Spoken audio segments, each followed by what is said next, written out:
buenas tardes. Vamos a ver si damos unas pautas que nos sirvan para responder a la posible pregunta en la PAU a la ética en Kant.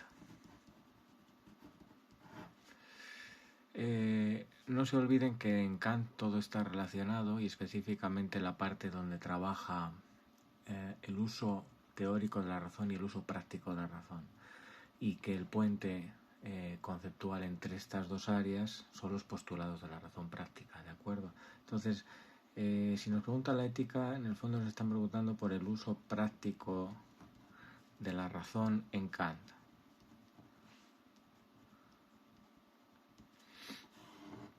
Y esto Kant lo estudia en la crítica a la razón práctica y también en otra obra fundamental que es la fundamentación de la metafísica de las costumbres. ¿Qué pregunta? Así como en la parte de la epistemología Kant trata de responder a la pregunta ¿qué puedo conocer? Para establecer los límites del conocimiento y así llegar a la formulación de los juicios sintéticos a priori y si estos son o no posibles en la ciencia, respondiendo que no, recuerden, y la metafísica por tanto no es una ciencia. Este punto de partida, en cambio, en la ética no va a ser qué puedo conocer, sino qué debo hacer.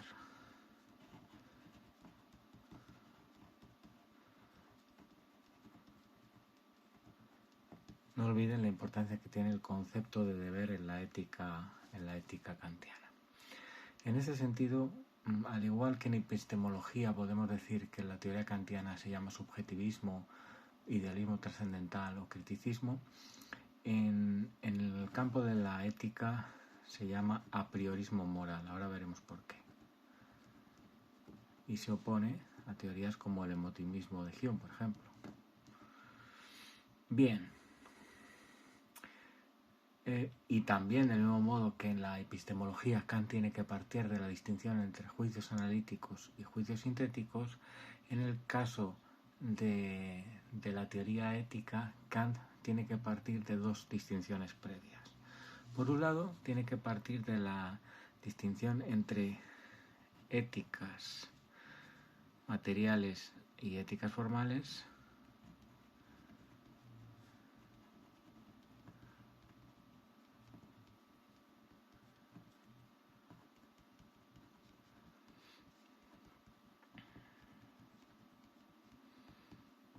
y además debe partir de la distinción entre imperativos hipotéticos e imperativos categóricos. De la misma manera que en la epistemología dijimos que Kant se lanza en busca de afirmar si la metafísica no es una ciencia o cómo son posibles los juicios sintéticos a priori, en el caso de la epistemología se embarca en la aventura de tratar de formular el imperativo categórico, o sea, darle conceptualización. Pero para eso primero debemos distinguir las éticas materiales de las formales. Las éticas materiales son las que existen antes de Kant y las formales las que existen desde Kant. El propio Kant indica que él no quiere hablar de ética dando contenido o materia. Esto lo han hecho las éticas materiales. Las éticas materiales han dado materia, han dado contenido, han dicho lo que tenían que hacer los sujetos que las seguían. Han buscado el bien o el fin que debe seguir un ser humano para conseguir la virtud o una vida buena. Por ejemplo, en la teoría ética de Platón habría que buscar el conocimiento para encontrar el bien. En la de Aristóteles todo tiende a la felicidad. En la de Epicuro al placer o al bien o al placer intelectual. En el caso del utilitarismo, el mayor bien o el mayor beneficio para el mayor número. Estas son unas éticas que son las materiales, empíricas a posteriori, hipotéticas, y por eso están relacionadas con los imperativos hipotéticos, es decir, dependen de deseos e intereses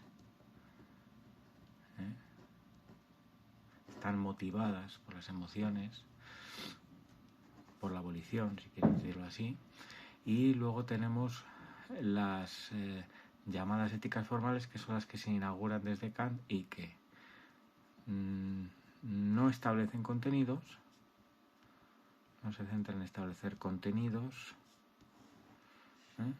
se centran en la forma que tiene que tener la ley moral que deberíamos seguir todos, y además son a priori,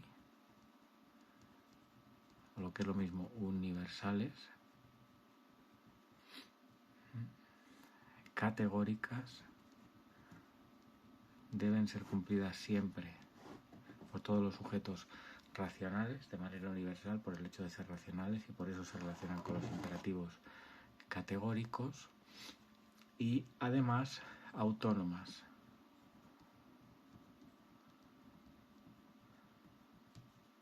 Se basa en la autonomía o la libertad. No se olviden que la autonomía o la libertad es uno de los postulados de la razón práctica en Kant, que además, por decirlo así, se da por sabido, se da por demostrado, por aceptado.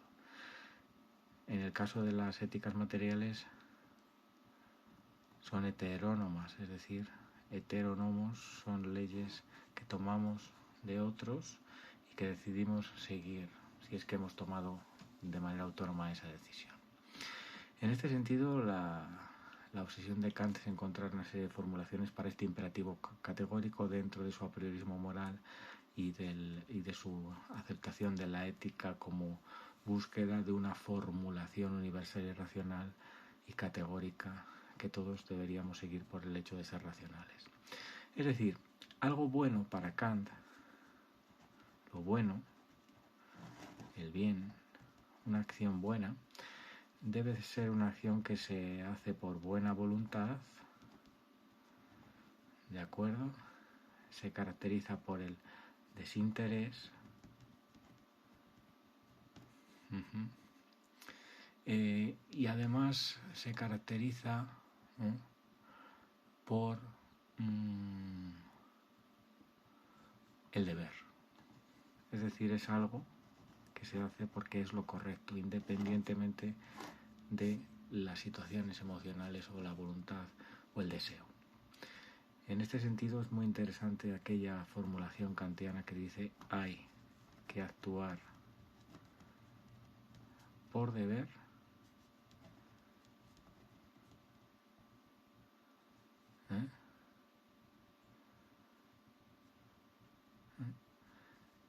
y no por inclinación, o lo que es lo mismo, hace el bien por deber y no por inclinación. Entonces, ¿qué formulaciones encuentra Kant del imperativo categórico? Buscando y buscando la manera de explicar esto en su fundamentación de la metafísica de las costumbres, se encuentra con dos formulaciones fundamentales. ¿Cuáles van a ser? Una que está en relación al concepto de universalidad y la otra de dignidad humana. Obra de tal modo que tu máxima se convierta en ley universal. Y en el caso de la relativa a la dignidad humana, es la relación entre medios y fines. Obra de tal modo que nunca uses a la humanidad o a una persona como fin, como medio, sino como fin en sí mismo. Estas son las dos grandes formulaciones. ¿Qué pasa entonces ahora con los postulados de la razón práctica? Habíamos dicho que los postulados de la razón práctica, que son libertad, inmortalidad del alma y existencia de Dios, eran la garantía de la vida moral. Esto también lo deberíamos explicar al hacer esta respuesta a esta pregunta, porque de alguna manera es lo que une la epistemología con la ética kantiana.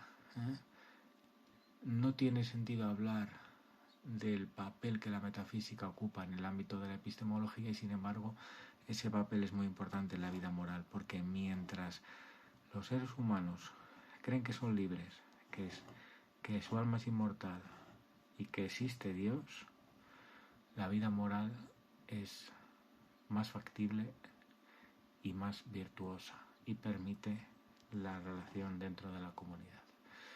Hemos visto que, claro, desde el punto de vista de la crítica, la razón pura son indemostrables desde el conocimiento científico, pero eso no quiere decir que no tengan una función. Y además, como dice Kant, no pueden dejar de buscarse constantemente. Estos actos de fe racional son unas hipótesis teóricas que tienen fundamentación para la vida moral y que son importantes también a la hora de pensar el apriorismo moral de Kant. Con todos estos elementos, yo creo que podemos elaborar una buena respuesta a la pregunta sobre la ética en Kant. Un saludo y muchas gracias.